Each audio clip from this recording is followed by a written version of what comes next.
Bueno, muchísimas gracias, Luis. El cariño y la admiración es mutua.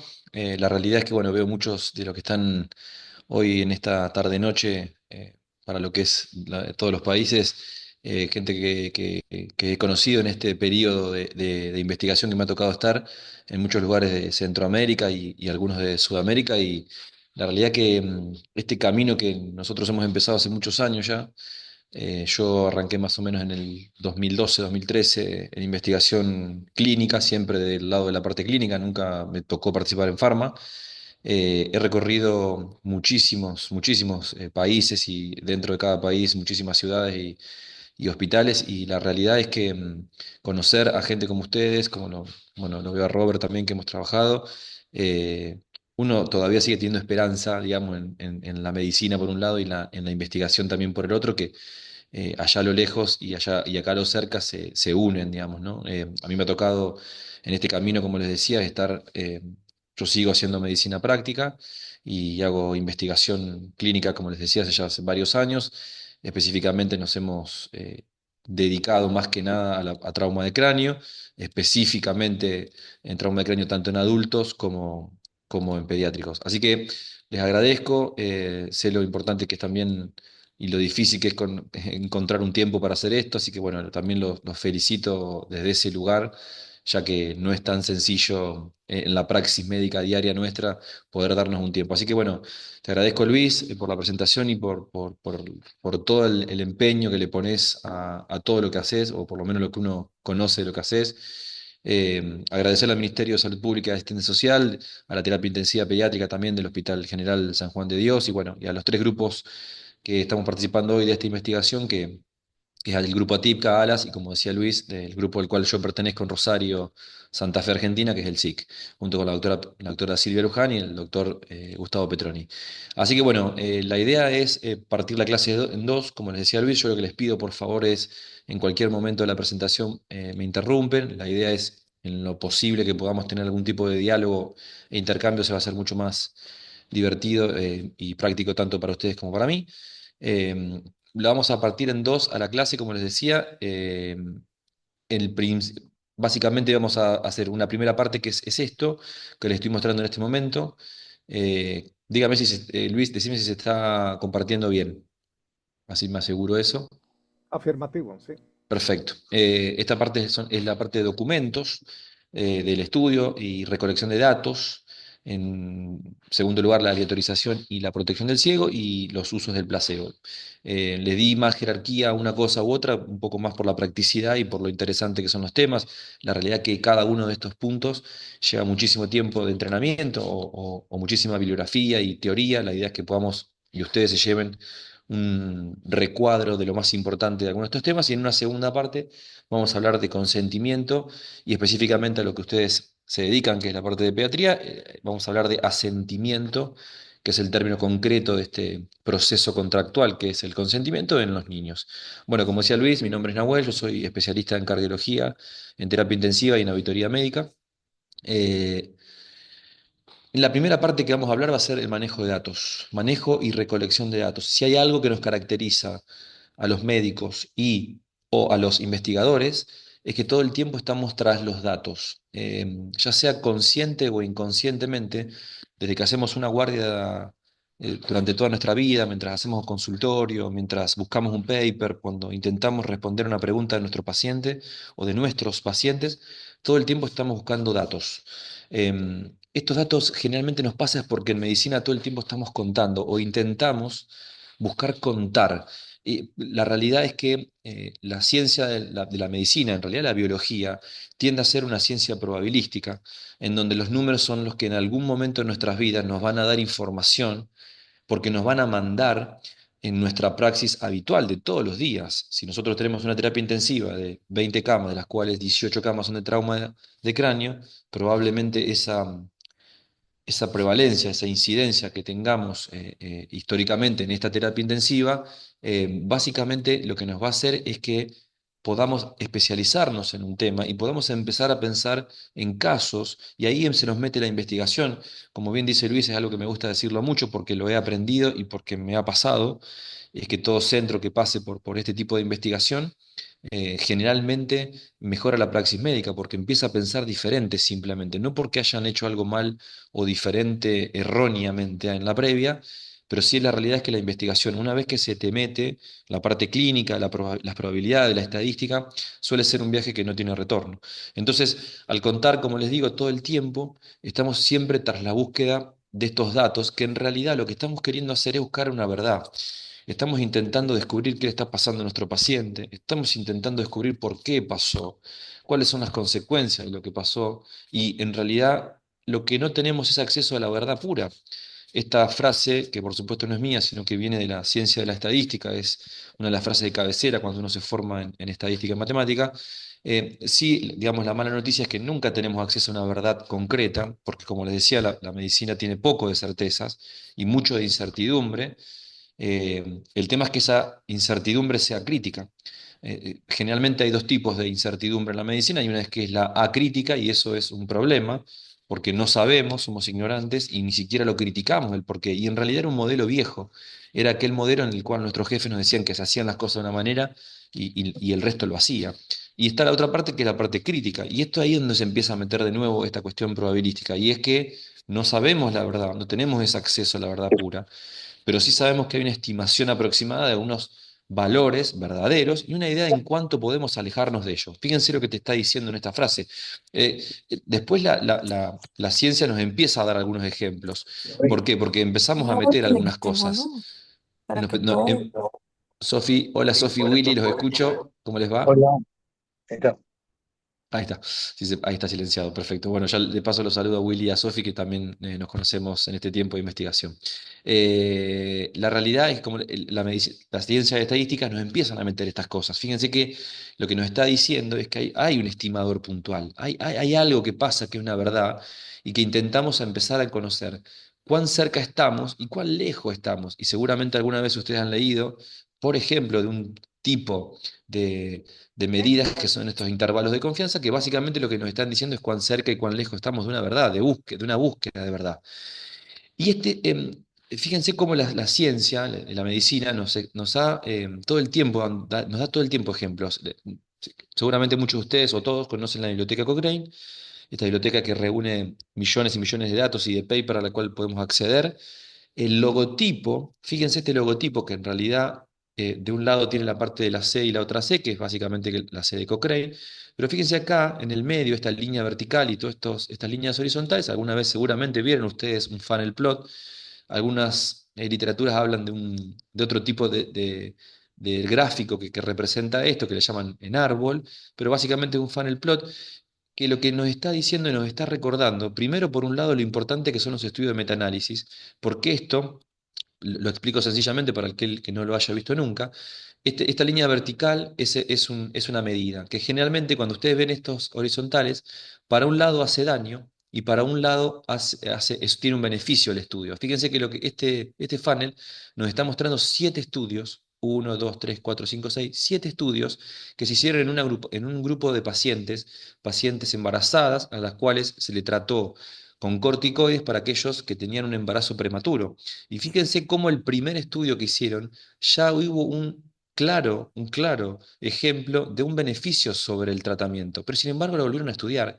Y ahí empezaron los problemas, porque fíjense que este estudio fue muy claro también del parte del beneficio, pero hubo un pequeño porcentaje que se perjudicó en este estudio. Y lo volvieron a estudiar, y lo volvieron a estudiar, y acá se encontraron que era 50 y 50, y empezamos a meternos en un lío. Y ahí empezó el tema de los metaanálisis, de las revisiones sistémicas, en donde este puntito acá, que representa justamente esto, es un estimador puntual de todos estos ejemplos que termina acá, y es por eso que, por supuesto, sabemos que el tratamiento tiene un claro beneficio en ese grupo de pacientes que les dije. Entonces, como les dije, este símbolo de Cochrane nos viene a decir la importancia, por un lado, de la estadística, de los datos, de la búsqueda, de la recolección de datos, pero también nos viene a recordar la cantidad de veces que estudiamos un tema para poder determinar que tenía un beneficio cuando ya lo habíamos visto en su inicio.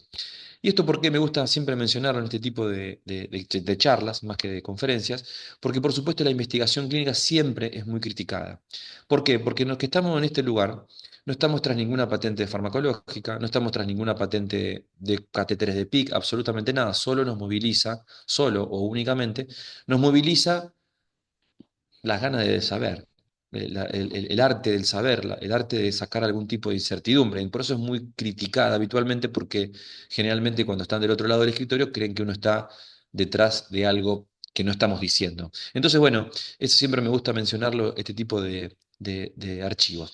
Entonces, ¿por qué los médicos o los investigadores en este caso necesitamos a esta estadística? Lo que sí sabemos es que cualquier tipo de patología, cualquier tipo de fenómeno, cualquier incertidumbre que tenemos en nuestra vida diaria de la praxis médica, hay fenómenos que nos van pasando todo el tiempo y si ustedes seguramente se ponen a pensar, todo el tiempo le van a ir pasando fenómenos que generalmente tienen algunas cuestiones en común. Y generalmente cuando uno habla de común en medicina es porque, bueno, tienen características similares, porque van en un grupo etario, porque se presentan en una época del año específica, porque se da en pacientes, por ejemplo, si hablamos de trauma de cráneo, que por ejemplo se dan los traumas más graves en aquellos que no tienen casco. Bueno, hay cuestiones que tienen en común, porque hay medias, hay reglas en la estadística que nos van mostrando cuáles son las posibles asociaciones. Bueno, nosotros eso en estadística hablamos de variables. Todo lo tenemos que pasar a variable. ¿Y por qué es la variable? Porque tenemos que intentar predecirla. ¿Qué quiere decir eso? Cualquier fenómeno en interés en común, cualquier fenómeno tiene que tener una capacidad de este lado y es que tiene que ser potencialmente analizable. No podemos hablar de un fenómeno, pero que no sabemos cómo definirlo, no sabemos cómo anotarlo en una historia clínica. Otras cosas que hemos discutido muchísimo con Luis, de la experiencia enorme que tiene Luis en este tipo de enfermedades y nosotros de la parte de investigación, y es que muchas veces nos pasa de que ustedes hacen, los centros, los hospitales, hacen perfecto las cosas, pero tienen grandes problemas a la hora de poder llevarlo a una historia clínica, tal vez para en un futuro hacerse alguna pregunta de investigación, para intentar entender cómo trabajan a partir de poder tamizar una serie de variables. Estamos haciendo bien las cosas por este lado, encontramos alguna variable que nos esté diciendo que tenemos que cambiar rotundamente.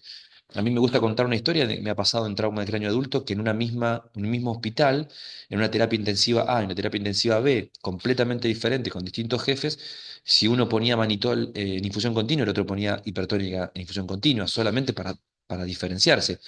Entonces todo eso pasa, la variabilidad en medicina es enorme, pero es un gran enemigo en los médicos. Mientras más es hay mayor variabilidad médica, tenemos más predisposición al error. Y ahí es cuando empezamos a tener ese tipo de problemas y necesitamos de la estadística de los médicos, y por supuesto ni hablar los investigadores, para poder intentar predecir qué quiere decir ese fenómeno que teníamos en la cabeza. Entonces, hay por supuesto una línea de conocimiento, digamos, que es para llegar al conocimiento, y por supuesto, primero son los datos, que es esa característica, ese atributo, ese fenómeno que les estoy diciendo, que es la materia prima con lo cual vamos a intentar generar información. Esa información que va a ser el conjunto de esos datos, el conjunto de toma de mediciones de hipertensión, el conjunto de tomas de mediciones de presión intracraneal, el conjunto de mediciones de Glasgow, pupilas. Bueno, los centros que están en esta charla saben lo obsesivo que muchas veces somos con los datos en la historia clínica, y es porque justamente eso, porque todos esos datos que uno dice, ¿para qué tengo que poner en forma horaria la saturación de oxígeno? Si es lo mismo, satura 98, 97, 95. Bueno, no es lo mismo. Esos datos, que en forma general, generan información. Esa información, bueno, la idea es que nosotros poder traducirlo de alguna manera a un conocimiento, lo cual, por supuesto, lleva muchísimo tiempo, y ahí es donde la investigación empieza a jugar otro tipo de papel, porque hablamos de distintos tipos de diseños de estudio de investigación. No es lo mismo participar de un estudio, de una cohorte, de un caso control, como lo que están participando hoy los centros que hoy están ustedes participando. Yo siempre, ya les he dicho esto, a ustedes les tocó ir directamente al mundial, digamos, ¿no? O sea, no hay nada en investigación clínica más grande, no van a poder participar. Ojalá les toque poder hacer otro tipo de estudio como este, pero en investigación clínica no hay nada más grande que esto. No va a existir un estudio más grande que en cuanto a calidad y en cuanto a robustez, porque el tipo de estudio en la cúspide metodológica estamos hablando de lo que son los ensayos clínicos randomizados y controlados, que algo en alguna parte me ha tocado hablar, que les voy a comentar qué quiere decir un poco todo esto, ¿no? Así que bueno, fíjense cómo vamos a ir de a poquito metiéndonos en los temas de datos, ¿no? La variable entonces, por definición, es una característica que al ser medida en diferentes individuos, es susceptible de adoptar distintos valores. Ahora, la variabilidad no es la excepción, sino la regla. Estas dos frases, que parecen muy sencillas, generalmente tratan de definir a lo que quiere decir la variable y es nuestra vida en la terapia intensiva o en cuidados críticos. A mí me ha tocado estar tanto al lado de la parte de cardiología como de terapia intensiva, ¿no? Esa característica que puede llegar a ser la TA, el Glasgow, la pupila, puede cambiar en un mismo individuo, la podemos medir en diferentes formas, la podemos encontrar en diferentes momentos. Por eso, una cosa es discutir la parte clínica de los pacientes y otra es discutir la investigación. Me ha tocado discutir mucho con otros colegas en adulto de trauma de cráneo de la necesidad de tener que medir en forma horaria el Glasgow o la pupila. Entonces, eso es discusión médica, no tiene nada que ver con investigación. Primero tenemos que ponernos de acuerdo médicamente qué es lo que vamos a ir a buscar para entender qué vamos a investigar, si no es imposible poder ponernos de acuerdo en este tipo de cosas, ¿no? Entonces, bueno, la variable es toda la porción de la realidad que se quiera medir. Tal vez le ha pasado, obviamente hay distintos tipos de perfiles de médicos, siempre voy a decir lo mismo. A mí, históricamente, desde mi formación inicial en cardiología, me ha tocado obsesionarme realmente con los datos. Creo que a partir de los datos uno puede generar opinión, uno puede exponer, puede estar equivocado también, por supuesto, porque recuerden que también lo vamos a hablar en algún momento, hay sesgos. Si yo voy a medir la presión intracraneal de un paciente y el monitor, el catéter está mal puesto, a mí me va a dar una variable que yo la voy a tomar. Y eso voy a partir sobre una premisa que está equivocada. Pero eso no quiere decir que yo me haya equivocado, sino que el instrumento se equivocó y me dio un valor diferente. Por eso digo que todo tiene que ser como decía el slide anterior, la variabilidad no es la excepción, sino la regla. El tema es encontrar en distintas patologías, poder encontrar esas variables que puedan ser medibles, que son tamizables y que luego van a ser analizadas. Hay gente muy especial, muy específica, perdón, en nuestro grupo de investigación. Bueno, algunos de ustedes la conocen. Nancy Temken es una bioestadística que está exclusivamente dedicada al análisis de variables biológicas. Es una experta en el tema que nosotros solo le tenemos que traducir y decir, bueno, nosotros queremos combinar este valor con este valor debido a esta hipótesis. Y ella genera, digo ella en el ejemplo de nuestro grupo, ¿no? Pero ella genera una serie de estructuras estadísticas que a nosotros nos dan un resultado, que después ella no sabe si qué es lo que estamos buscando nosotros, pero muchas veces terminamos teniendo algún endpoint o algún resultado muy duro en base a alguna pregunta de investigación. Entonces, siempre las personas, los sujetos, en este caso hablamos de sujeto, muchas veces se van a dar cuenta porque hablamos de sujeto de investigación, ¿no? Pero los sujetos tienen alguna condición de interés para un estudio, cualquiera. En este caso nosotros, en el estudio en desarrollo, estamos hablando de la condición de la hipertensión ucraniana. Queremos entender si la medición de la presión intracraniana versus un algoritmo de tratamiento diagnóstico y terapéutico sin la medición de la presión intracraniana, qué tipo de resultado tiene. Y endpoints muy duros como mortalidad y endpoint principal a nivel de morbilidad, que son algunos test neurocognitivos, para entender qué está pasando en esas dos ramas de grupos. Eh, la hipertensión ucraniana. Ahora, esta condición, en este caso la hipertensión ucraniana, como cualquier otra condición, por supuesto, está caracterizada por algunas variables que, como les digo, tienen la capacidad de ser medidas. Entonces, yo tengo una condición que es el inicio de este estudio, que es la hipertensión ucraniana, y lo que nosotros siempre buscamos es lo que se llama la categorización de esa variable. Tenemos que definirla, tenemos que ver qué podemos pedirle a esa variable para que luego sea medible y tamizable, ¿no? Entonces, por ejemplo, vamos a medir cosas, Glasgow, pupilas, PIC, PPC, etcétera. Y esas son las variables que vamos a empezar a medir. Estas mediciones hacen que esta condición pueda ser analizada estadísticamente, ¿no? Entonces, nosotros, ¿qué es lo que nos pasa en nuestro estudio? Pedimos un Glasgow al ingreso, vamos a pedir Glasgow durante X cantidad de tiempo mientras el paciente esté en terapia intensiva y sea tratado por hipertensión ucraniana, pedimos en uno de los formularios de los signos vitales el Glasgow en forma horaria y diaria. Fíjense lo que es ese trabajo para los centros, ¿no? Durante el tiempo en el que está en tratamiento por la hipertensión ucraniana, les pedimos ese tipo de información. Entonces, bueno, todo eso genera una serie, una batería, una minería de datos que luego van a ser, como les digo, y no me voy a cansar de decírselo, van a ser analizadas estadísticamente. Y siempre me gusta decir que tienen que recordar todo el tiempo que todas esas variables que ustedes están incorporando a la base de datos son suyas. Eso quiere decir que si en algún momento de todo este desarrollo ustedes tienen alguna pregunta de investigación, los datos están y tienen la capacidad para poder en el mientras tanto hacer distintas preguntas de investigación, ¿no?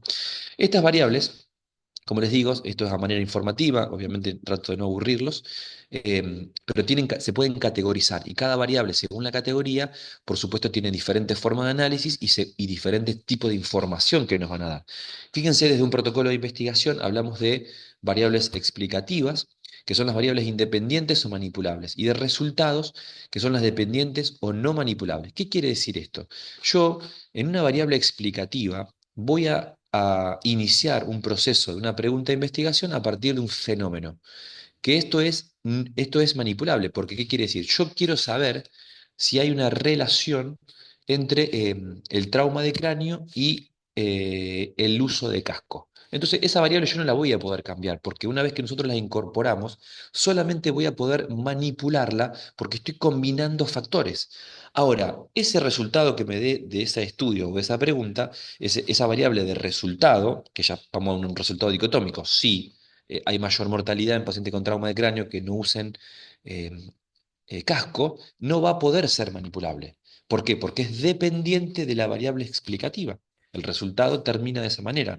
Yo ya no puedo cambiar ese resultado. Ahora, el tercer punto son las variables confusoras que en algún momento seguramente ustedes han visto en algún momento de su vida lo que son los sesgos. Ahora vamos a ver qué quiere decir esto, ¿no?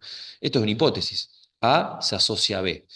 Por supuesto no quise ser muy extenso, en investigación existe lo que se llama la teoría de la causalidad, y que esto es hiperamplio para poder explicarlos, pero recuerden siempre este tema y es que nunca en medicina A explica B. Siempre hay una hipótesis que la presencia de A se asocia a B.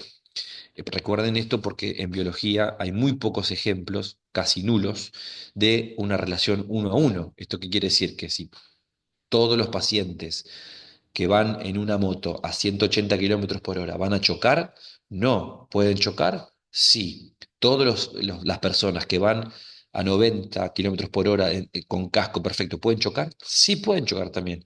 Pueden llegar a su casa sin chocar. Es una cuestión de probabilidades. Es probable que la asociación de que, no, que vaya a 180 kilómetros por hora se asocia a una mayor cantidad de traumas. Eso no quiere decir que haya una relación uno a uno. Esa es la explicación de la hipótesis y las variables dependiente o independiente, ¿no? Fíjense este ejemplo, que es un poco lo que les decía. En el ejemplo de arriba, lo que se hizo fue unir dos variables, lesión traumática en la cabeza, digamos, el trauma de cráneo, y el uso de casco. Por supuesto, cuando ustedes ven, el número mayor se lo lleva a la lesión, al TEC sí, y uso de casco no. Pero fíjense que, por supuesto, hubo pacientes que tuvieron trauma de cráneo y que tenían casco. Y por supuesto hubo personas que no tuvieron lesión y no tuvieron casco. Por supuesto, porque esto es una cuestión, como les dije siempre, de probabilidades, ¿no? Y fíjense este otro ejemplo, hay, en la relación de la cantidad de paquetes de cigarrillo por día y la mortalidad de cada 100 personas por año. Fíjense cómo hay una relación directa a un aumento de la mortalidad. Ahora, ¿qué quiere decir? Que esto, que fuman menos que esto, no tienen riesgo de mortalidad. Sí, por supuesto, tienen un riesgo. Ahora, si yo fumo uno o dos paquetes y este fuma más de dos paquetes, ¿es el 50%? No. Fíjense que la relación se mantiene, pero no es una relación lineal a nivel porcentual.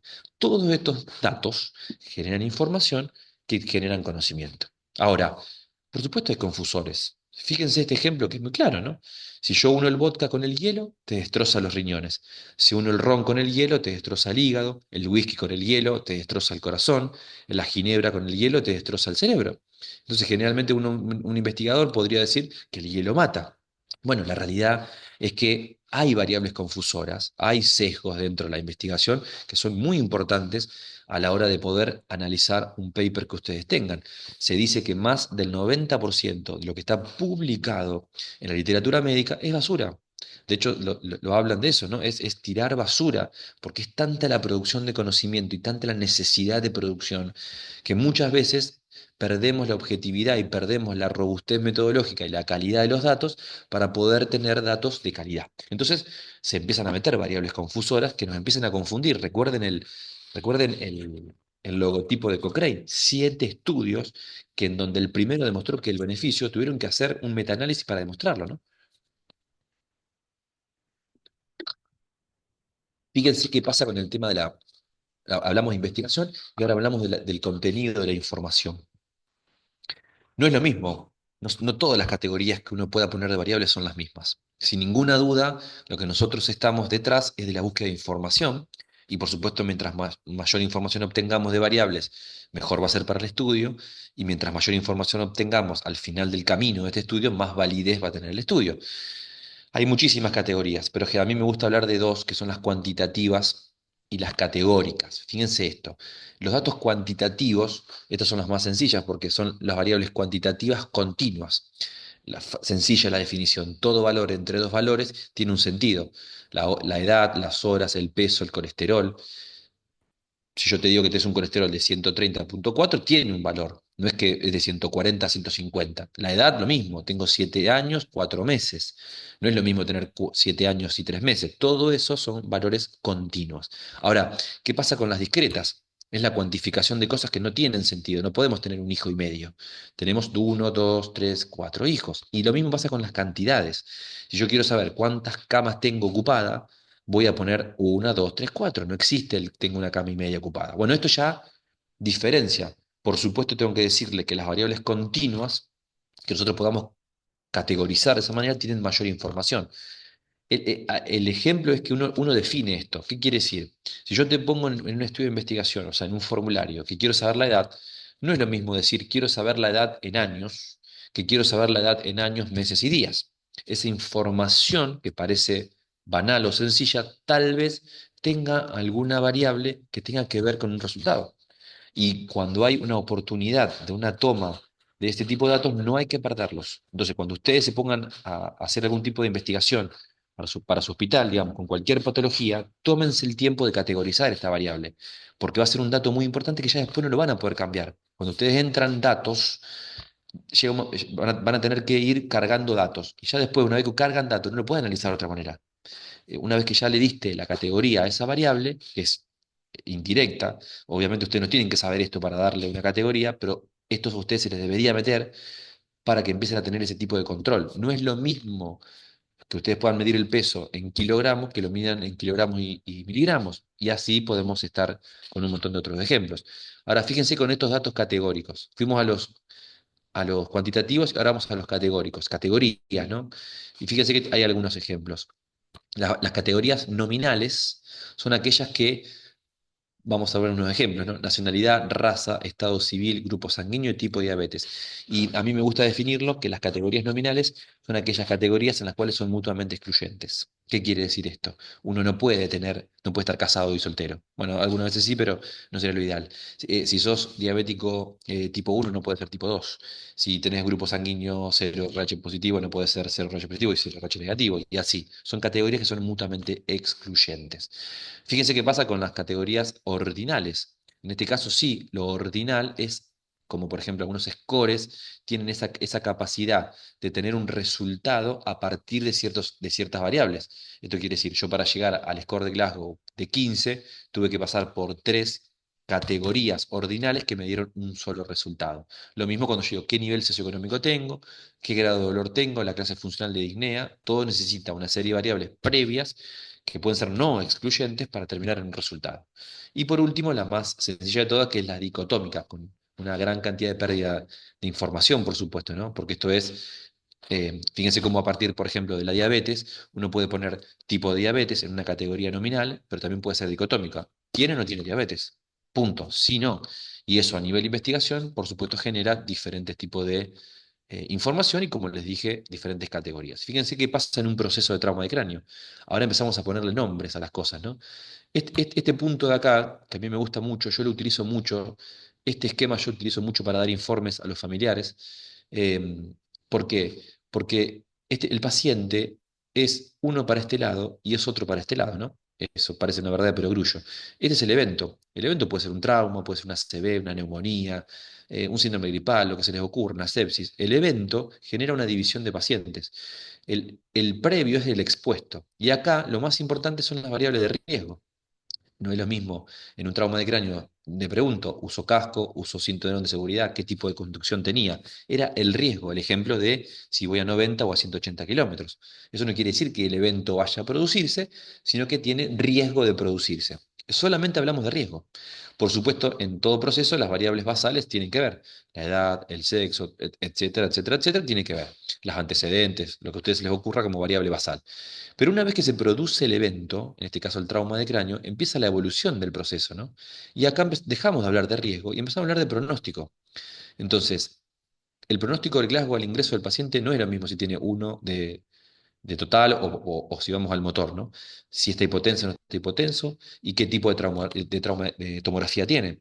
Ustedes saben que estas tres variables, que por supuesto no son azarosas, han sido de las que más han demostrado a nivel pronóstico al ingreso de un paciente la probabilidad de resultados. La tomografía con la clasificación de Marshall, la hipotensión como variable clínica y el Glasgow como variable de ingreso a nivel metodológico puramente neurológico, ¿no? Ahora, después tenemos variables explicativas. ¿Qué tipo de intervención? Complicaciones, cointervenciones, si tiene hipertensión endocraniana. Todo esto nos puede llegar a explicar qué tipo de resultado tiene. Y al final, como dijimos, la variable que es dependiente. Esta variable de resultado que no vamos a poder modificar, que va a depender de las variables basales, de qué variables pronósticas tenías y las variables explicativas, cuál va a ser el resultado. Muerte, morbilidad y calidad de vida. ¿Está? Ese es el proceso general entre un paciente que ingresa con un riesgo, que tiene un evento, y que empieza a hablar de algunas variables con el final de variable de resultado. Esto, en este sencillo slide, uno puede explicar cualquier patología a aquel familiar que tiene por delante. Porque es muy típico que uno le pregunten, ¿no? Pero si mi familiar era completamente sano, o mi familiar solo era diabético. Bueno, y ahí empezás a entender por qué la diferencia entre riesgo y pronóstico, y generalmente uno puede dar un poco más de información a las familias y de esa manera tener mejor approach a nivel, digamos, de relacionamiento, vamos a llamarlo de esa manera, ¿no? Eh, Díganme si me tienen alguna pregunta, por favor, como les digo, me frenan si hay algo que no digo muy rápido. La idea es poder hacerlo práctico, como les dije al inicio, para que no sea aburrido.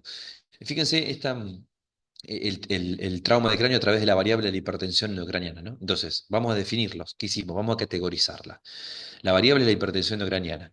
La definimos. Lo primero, lo más importante en medicina siempre es definir. En investigación tenemos que definir qué quiere decir hipertensión neocraniana para que haya una sola definición. Por ejemplo, nosotros en el estudio definimos al trauma de cráneo grave, como se define universalmente, como aquel trauma de cráneo que ingresa a nuestro hospital de estudio con un Glasgow total menor o igual a 8 o bien un motor menor o igual a 5. Y es una definición universal. A mí nadie me va a llamar de ningún centro para hablarme de un trauma de cráneo leve o moderado porque no está dentro del universo nuestro. Entonces tenemos que empezar a definirlo. Y después, por supuesto, tenemos que decir qué indicador vamos a utilizar.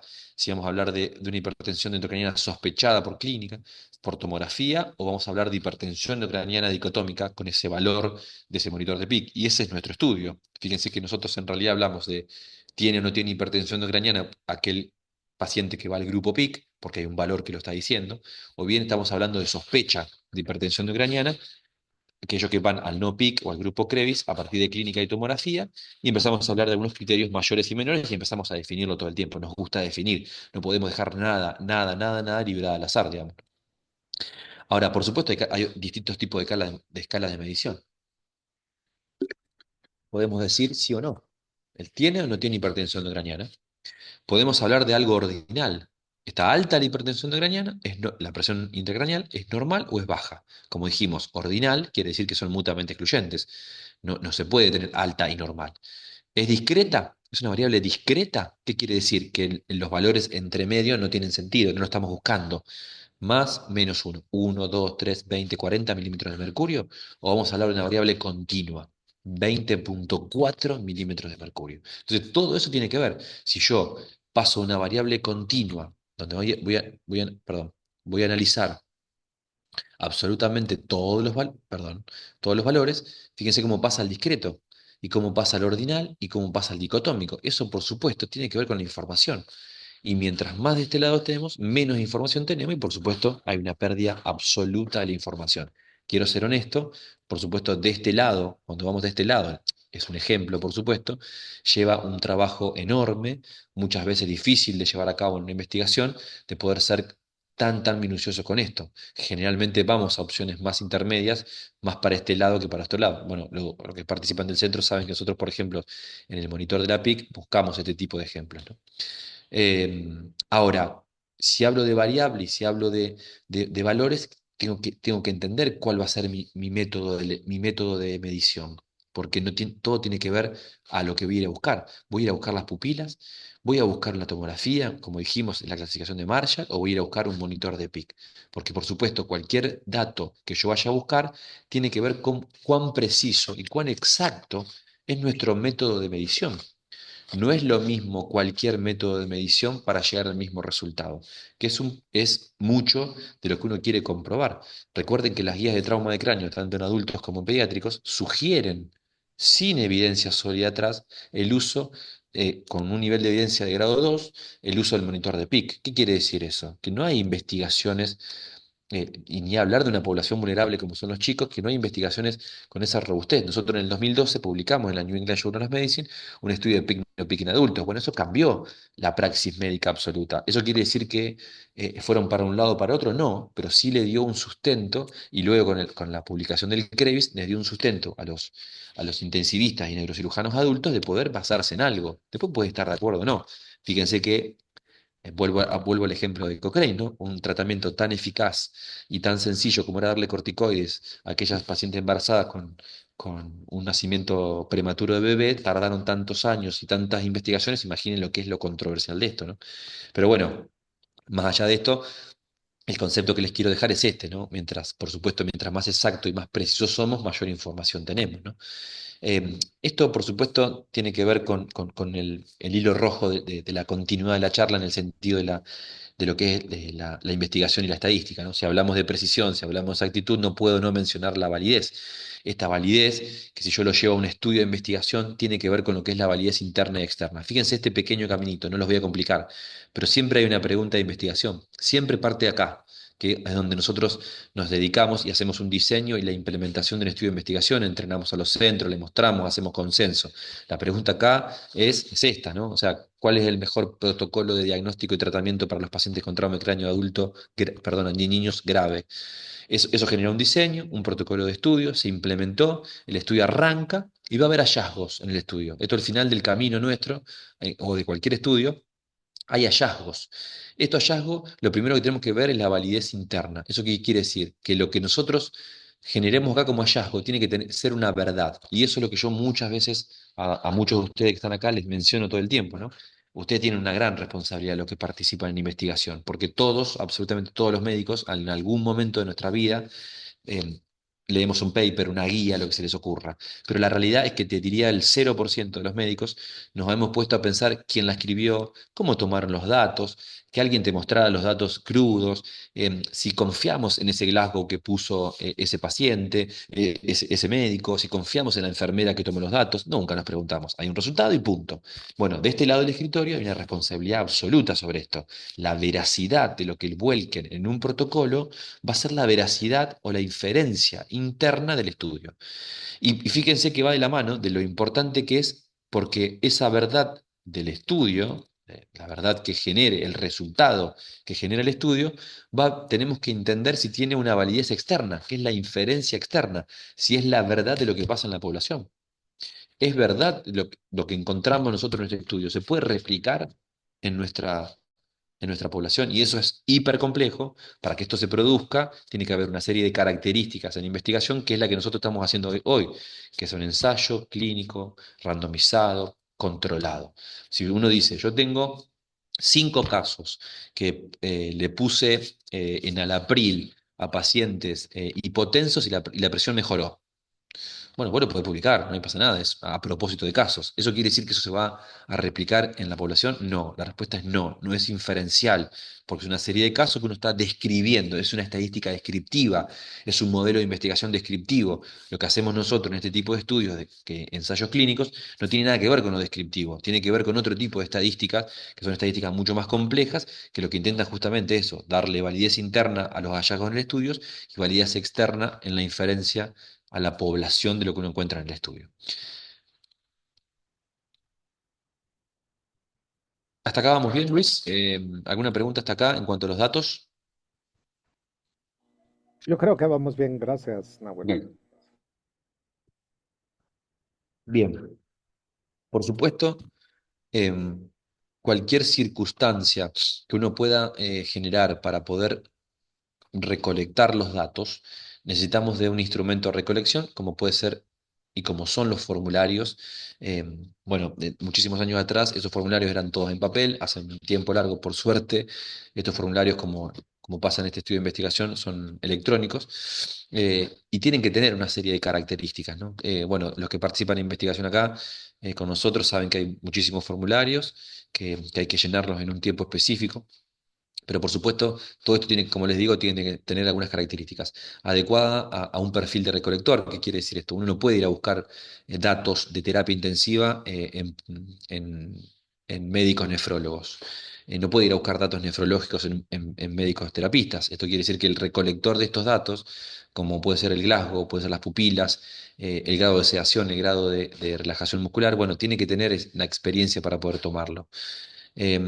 Este formulario lo que tiene que tener es, como les decía, todas las variables que son necesarias. Es muy importante tomarse el tiempo en investigación para poder recabar inicialmente todas las variables o todos los fenómenos que uno quiera investigar. La realidad es que no se puede hacer de otra manera a nivel posterior, digamos, de esto, ¿no? La identificación adecuada de los sujetos, qué tipo de pacientes queremos investigar. Nosotros tenemos muy claro en este estudio que estamos hablando de pacientes de 1 a 12 años con trauma de cráneo grave que entre en nuestro estudio dentro de las primeras 24 horas.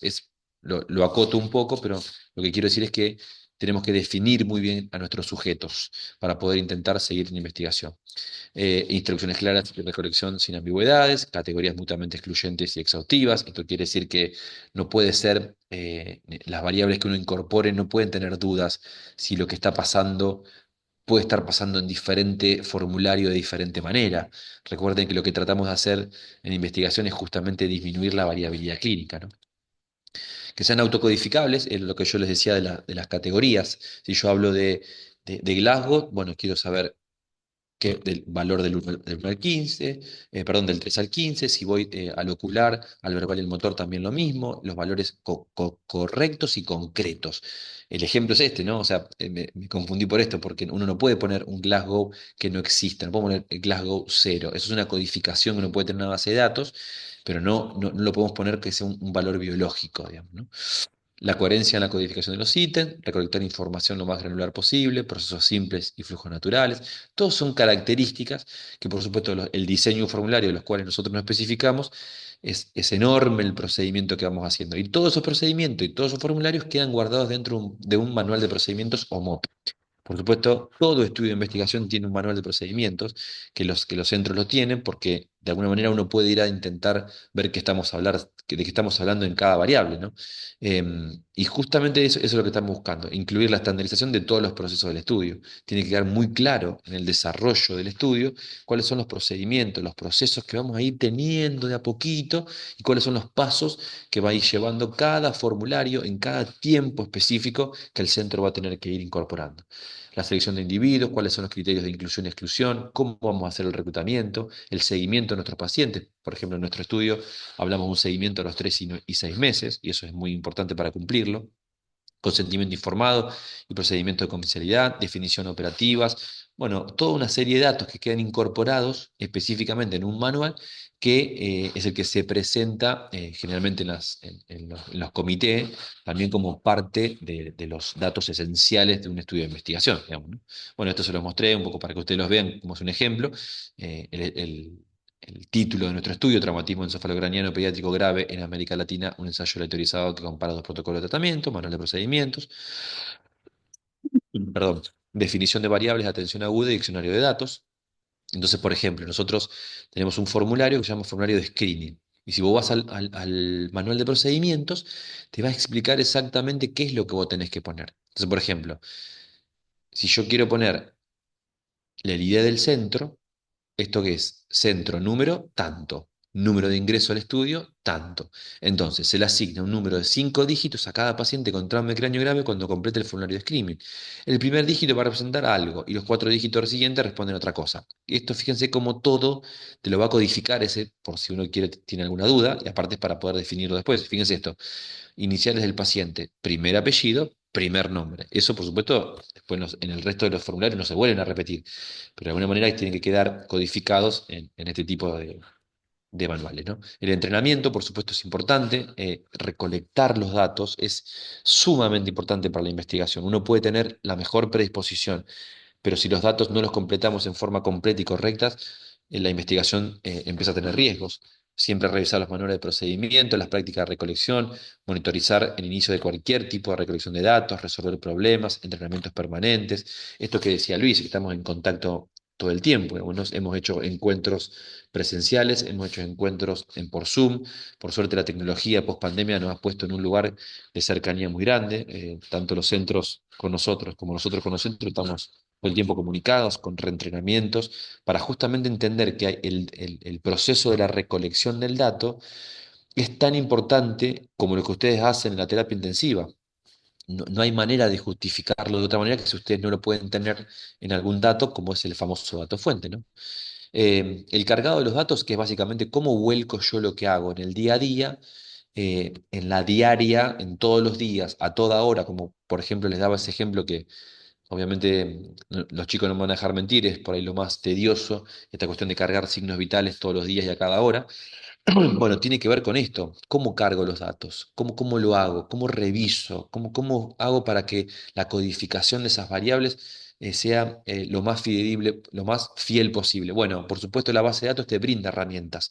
La codificación automática de las variables, los cargados de datos contemporáneos, el doble cargado de datos, todos son herramientas que la base de datos, que por supuesto el usuario ya no los ve, pero nosotros tenemos que trabajar desde un inicio para darle seguridad a esa carga de datos, ¿no? Por supuesto, siempre los reentrenamientos son parte crucial y esencial, como cualquier cosa que uno hace en medicina, ese reentrenamiento continuo hace que los centros mejoren en forma radical. Bueno, esto es un print de pantalla de nuestra base de datos. Que básicamente perdón, lo que hacemos es traducir lo que ustedes hacen en su diario. Siempre voy a decir lo mismo, uno le tiene miedo a la investigación desde el punto de vista del control, pero la realidad es que es trasladar lo que uno hace diariamente a una base de datos, a un formulario, a una reunión, no es mucho más que eso, porque ustedes son los súper especialistas del tema. ¿Ok? Bueno, ¿alguna pregunta? Vamos a recolección.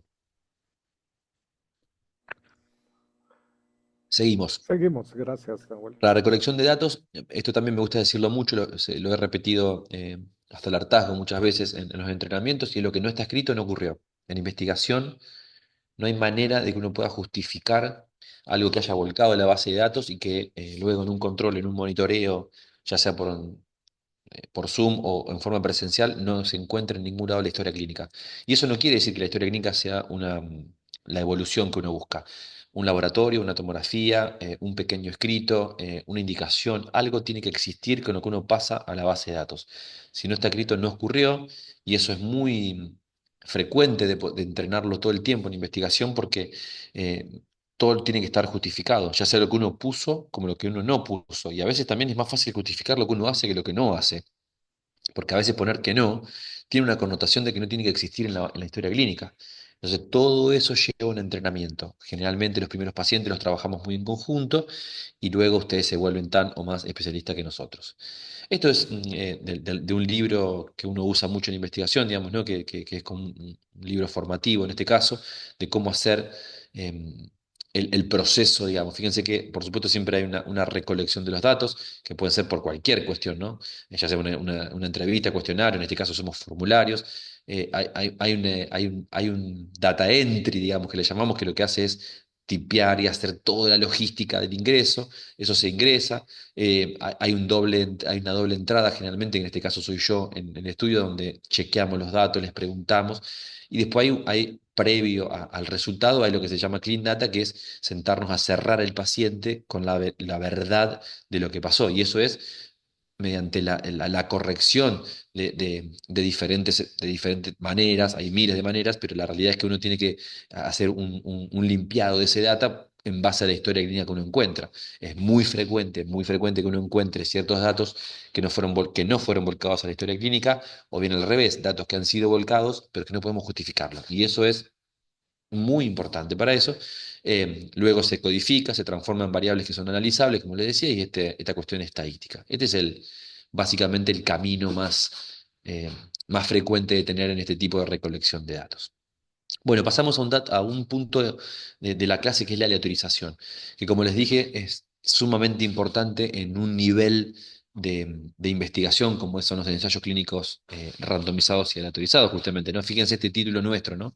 Es el estudio que estamos participando en el día en estos años, ¿no?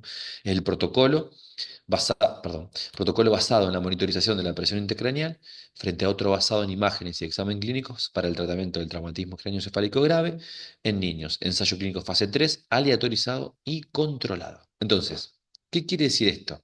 Nosotros tenemos un paciente que es elegible, o sea que tiene criterios de inclusión y exclusión que dan para que el paciente sea elegible.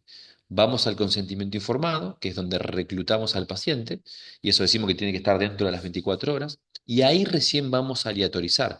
¿Por qué? Porque cuando uno aleatoriza pacientes, cuando aleatoriza a los grupos de intervención, sean cual sea, el paciente ya está dentro del estudio. Lo que no podemos hacer nunca es aleatorizar un paciente previo a un consentimiento informado. ¿Por qué? Porque la aleatorización ya forma parte de el estudio de investigación. Me pareció la mejor manera de poder contarles qué quiere decir esto a partir del ejemplo que nosotros tenemos en este estudio. Nosotros tenemos una máquina que es independiente de todos los centros, independiente de nosotros como controladores, que lo que hace es aleatorizar a partir de una serie de variables en forma del centro comparativamente con el resto de los centros. ¿Cuáles son esas variables que incorporan los centros nuestros? Muy sencillas. Profundidad del coma inicial, eso es el Glasgow motor al ingreso, la reactividad pupilar, la edad, que en realidad es categórica porque te muestra tres, y el sitio clínico. O sea, el país donde ustedes están, la ciudad donde están reclutando al paciente. Eso se lleva a una base de datos, o sea que todos ustedes lo ven, incorporan, los centros incorporan estas variables, y una vez que incorporan estas variables, cuando ponen aleatorizar, les sale directamente el grupo asignado. En este caso, por ejemplo, el grupo PIC, eh, nuestros centros tienen que avisar al neurocirujano lo antes posible, y esto queda registrado y ya no puede ser modificado. Esto tiene una doble seguridad, lo cual es ni ustedes, ni nosotros, ni nadie puede modificar esto. De hecho, fíjense cómo es esta aleatorización, perdón, que queda registrado fecha y hora con segundos específicamente. Y por supuesto, quién lo hizo. Esto no se puede, es inalterable. Eso quiere decir que cuando uno de nuestros pacientes va al grupo PIC o al grupo no PIC, de ninguna manera puede cambiar, perdón, puede cambiar de grupo por forma, digamos, de alguna manera de poder sesgar ese resultado. Bueno, ese es el grado de seguridad extremo que tiene este tipo de estudios cuando aleatorizamos grupos tan sensibles como es la aleatorización hacia un grupo de monitoreo de PIC y otro grupo de tratamiento no PIC, ¿no? Entonces, fíjense lo que es la seguridad extrema que le damos a nuestros pacientes, ¿verdad? Bien, ¿alguna pregunta con respecto a la aleatorización o quieren contar alguna experiencia, alguno de los chicos que está? Yo tengo una pregunta, Nahuel, para Ujú, dejarte. Esta aleatorización, o sea, tú bien decías de que cuando se hace esto, así justo en esta diapositiva, esto lo hace una computadora en base a la, diríamos, al análisis de todos los centros que están participando en el estudio, ¿verdad? No necesariamente es solo el centro en el que exacto, está y no exacto, se puede hacer la modificación, diríamos la palabra que entiendo que no es correcta, por conveniencia, ¿no? exacto, O sea, de que esto es una cuestión que la computadora lo define, claro. pero la cuestión es de que sí vale la pena aclarar esto, que es de que nosotros acá en Centroamérica no tenemos el acceso de PIC para todos Ujú, los niños, ¿verdad? exacto. Entonces esta aleatorización nos da la oportunidad de que ya sea que el paciente vaya al grupo PIC Ujú, o no PIC, de todas maneras la aleatorización nos va a poner de que si le tocara el caso de PIC, pues esto es lo que nos está apoyando la Universidad de Washington y es lo que tenemos en el estudio, ¿verdad? Exacto. Pero también la otra cuestión, me gustaría poder pedirte si tú lo puedes resaltar de que de todas maneras, desde el punto de vista ético, aunque la persona no quisiera participar en el estudio, existe un tratamiento estándar que hay que hacer, ¿verdad? O sea, eso es una cuestión que, aunque no se aleatoriza, ¿verdad? Entonces, mi pregunta concreta sería, la cuestión de que sí se deben de conocer las dos ramas de tratamiento, ¿verdad? Con el tratamiento PIC y no PIC, ¿verdad? O sea, eso es una cosa que creo que es lo que se ha hecho. Eh, Tu experiencia del estudio previo, porque por ejemplo lo que tú decías, y quiero resaltar esto del doctor Nahuel y el grupo del SIC y de la Universidad de Seattle, de que esto se hizo ya en adultos, ¿verdad? Que fue una cuestión donde se comparó eh, la, el monitoreo clínico con tomografía sin PIC. ¿Cómo fue la cuestión del funcionamiento y la adherencia en adultos? ¿Alguna experiencia que tú nos querrás contar? La realidad es que la experiencia en adultos fue maravillosa. Fue por arriba de los estándares tanto nacionales como internacionales, ¿no? Dos cosas. Uno es que me gustaría remarcar que esta cuestión de la aleatorización en base a un sistema electrónico lo que hace es perder lo que se llama el sesgo de selección. El sesgo de selección es aquel procedimiento, es un poco consciente e inconsciente de los médicos, en los cuales podemos llegar a influenciar para que ese paciente vaya para un lado o para el otro, según algunos criterios, por ejemplo, gravedad, ¿no? Y eso es muy nocivo para la investigación. Entonces, este tipo de aleatorización lo que hace es darle seguridad al paciente de que el médico no está decidiendo para qué lado tiene que ir o no. em, Me gusta mucho hablar bueno, con ustedes como intensivista y con los neurocirujanos de que en realidad acá nosotros, en este tipo de investigación que está aprobado por el Comité de Ética, o que está aprobado por cada Comité de Ética de cada institución, más el Comité de Ética de la Universidad de Washington, acá no hay una decisión si tengo que poner o no tengo que poner PIC según el caso clínico.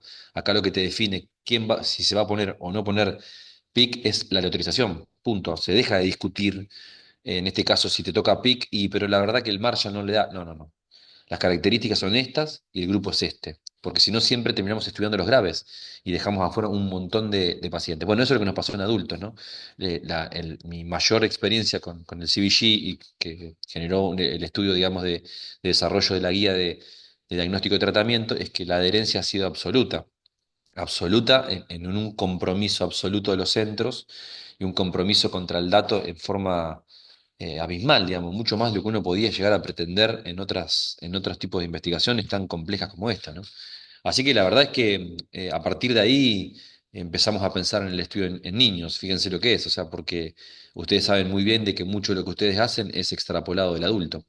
Entonces, entendiendo una población vulnerable como son los niños, también entendimos de que teníamos que darle esa posibilidad y luchamos mucho por este estudio, muchos años estoy hablando, de negarnos la posibilidad de este tipo de estudios hasta que entendieron, tal vez a veces es una cuestión de momentos, de poder entender que era muy necesario que tanto los intensivistas como los neurocirujanos, que este grupo de tratamientos dejaran de extrapolar resultados de una patología tan frecuente, una patología con tanta mortalidad y con tanta morbilidad, que dejaran de extrapolar resultados de los adultos. Así que bueno, este es el camino que hemos elegido, digamos, ¿no? Bien, si nadie quiere decir nada más, voy continuando con algunos datos eh, específicos, digamos, de lo que nos pide esta charla y voy un poco a hablar de placebos y uso del ciego, digamos, ¿no? En investigación clínica. Los objetivos de este punto es comprender el rol de los placebos en ensayos clínicos, entender principios y tipos de ciegos en investigación y aplicar las guías de buenas prácticas clínicas en diseño y ejecuciones de estudios con placebos y ciegos, ¿no? Que ahora, ¿qué quiere decir el placebo? Esto es sencillo, todos conocemos lo que es el placebo en distintos aspectos de nuestra vida. La definición en investigación es que es la sustancia y o el procedimiento sin ningún tipo de actividad terapéutica específica, que es diseñada para parecerse a un tratamiento activo. Por ejemplo, algunas píldoras de azúcar, inyecciones de solución salina. Es enorme la experiencia que hay en el placebo en investigación. Sí es verdad que en los últimos 10, 15 años cada vez se utiliza menos.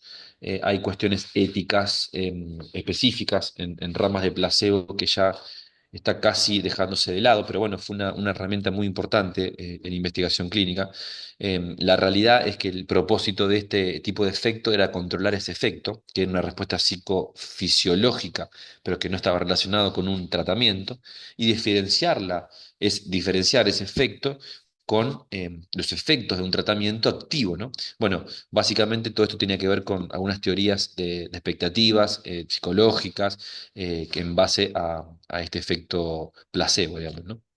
Algunos usos que hemos utilizado en algún momento en investigación clínica se han utilizado en ECA, o sea, en ensayos clínicos controlados y autorizados para evaluar la eficacia y seguridad de nuevos tratamientos, cuando no existe un tratamiento estándar efectivo para una condición estudiada.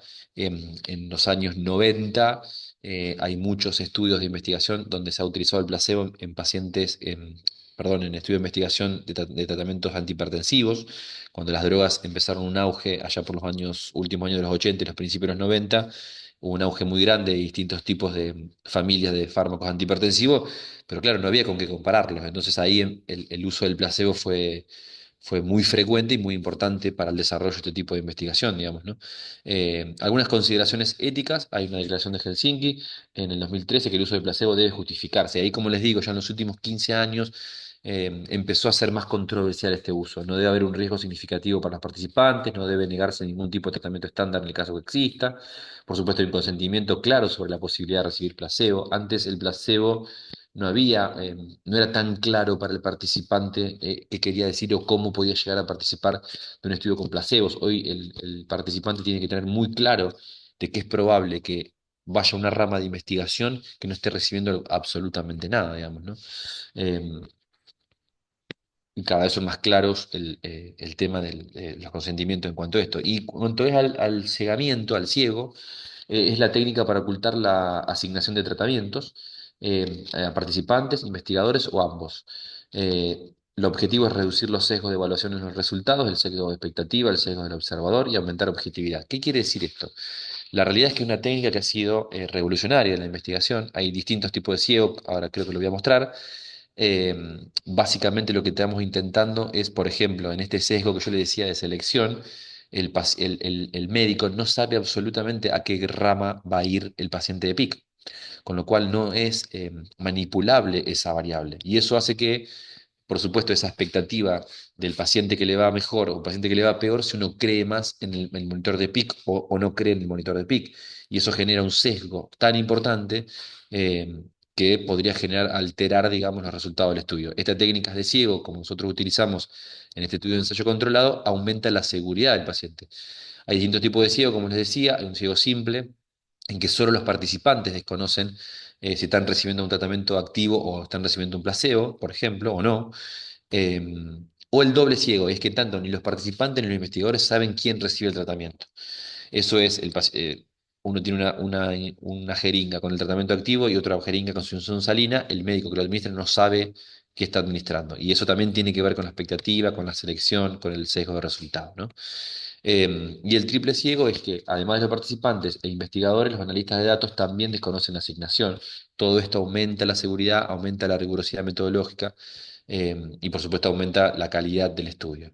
La implementación no es tan sencilla como parece. Las estrategias, por ejemplo, entre la combinación de ciego y placebo, y utilizar placebos idénticos en apariencia, sabor y administración, entonces fue perfeccionando con el tiempo en investigación. La codificación de tratamientos para ocultar la asignación, equipos separados, en Pharma hay mucho de esto, de equipos que van para un lado y para otro y preparan diferentes cuestiones. Y por supuesto hay un desafío en este seguimiento. Fíjense lo que hicimos nosotros, ¿no?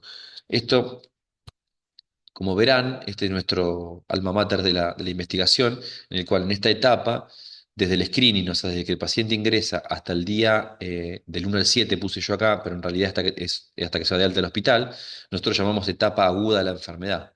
Y acá hay todo un grupo de médicos trabajando, por supuesto generalmente intensivistas y neurocirujanos.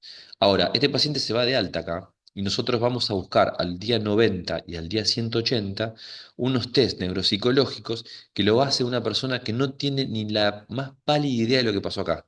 No sabe si el paciente recibió PIC, si no recibió, si le fue bien, si tuvo infecciones, si no, si estuvo 20 días en terapia, o tuvo un día, si tuvo un trauma, si tuvo un trauma quirúrgico o no quirúrgico. Y esto nosotros lo llamamos la etapa de seguimiento. Ese ciego de este evaluador nos aumentó absolutamente la validez de lo que estaba pasando en comparativa de esta etapa con esta etapa, porque justamente perdemos el sesgo de selección, el sesgo de selección, sí, bien digo, y el sesgo de expectativa. O sea que eso es una de las herramientas más importantes que tenemos en este tipo de estudios para poder aumentar la validez interna entre tantas cosas, ¿no?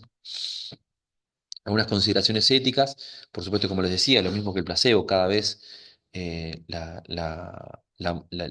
los comités, vamos a hablar, pero en realidad todo el grupo de éticos que participan en la investigación, ya sea a través de un comité o no, se han puesto muy rigurosos con este tema, en donde a partir del consentimiento informado, que va a ser la próxima etapa de la charla, han empezado a ser cada vez más expeditivos en lo que estaban pidiendo y en la información que han brindado, ¿no? Y lo mismo para salir del ciego. Hay que definir criterios para poder salir del ciego, que pueden ser con cualquier situación, por supuesto. Generalmente están vinculados a eventos adversos relacionados y eso hace que uno pueda salir del ciego, digamos, ¿no? Eh, Garantizar que el ciego no comprometa la atención médica estándar, un poco lo que preguntaba Luis en su momento. Este estudio de investigación, tenemos un grado de pacientes que no ingresan al estudio y uno le asegura, a pesar de no participar del estudio, un tratamiento estándar, que es el tratamiento que ustedes utilizan habitualmente, ¿no?